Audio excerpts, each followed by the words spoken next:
ይህንንም ቃል በተለምዶኛ ስናነብ ማዘር ነው የምንለው። ማዘር። ትክክለኛው ፕሮናንሲዬሽን መዘር መዘር መዘር መዘር። በዚህ ቃል ውስጥ ይችም አነች ይችም አነች።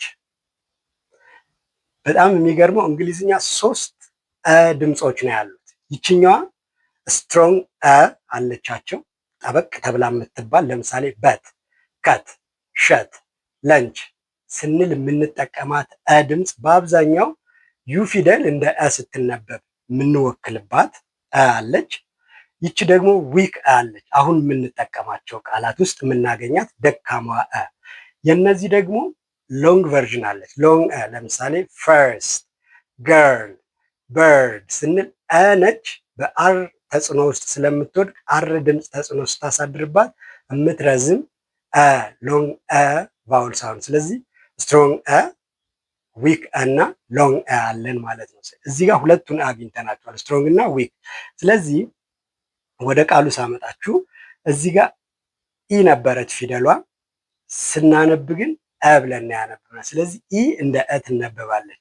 መዘር መዘር። እዚህ ጋር ስጽፍ በአማርኛ ሌላ የአማርኛ አቻ ፊደል ያልተጠቀምኩት እንደዚህ አይነት ዝ የሚባል ድምፅ አማርኛ ቋንቋ ውስጥ ስለሌለ በዘ መወከል የለብንም። ብዙ ጊዜ የምንሳሳተው እኛ ወካይ ድምፅ እየተጠቀምን ቃሉ በተለየ ድምፅ እንዲባል ስለምናደርግ ነው። ስለዚህ ዘ ማለት ነው እንጂ መልመድ ያለብን ዘን ዘ እያልን ሚስ ፕሮናውንስ ማድረግ የለብንም። አንዱ ዓለም አቀፍ ፈተናዎች ላይ እንግሊዝኛ ስፒኪንግ ስኪል ስንፈተን ፕሮናንሲዬሽናችን ቼክ ሲደረግ እንደዚህ አይነት ትክክለኛ እንግሊዝኛ ቋንቋ ውስጥ ብቻ የሚገኙ ድምፆችን ምን ያህል በትክክል አርቲኩሌት ያደርጋሉ የሚለው ስለሆነ ፎኒም አኪዩሬሲ ይባላል። እሱ ይታይብናል። ስለዚህ ዘ ብለን ማውጣት መልመድ አለብን።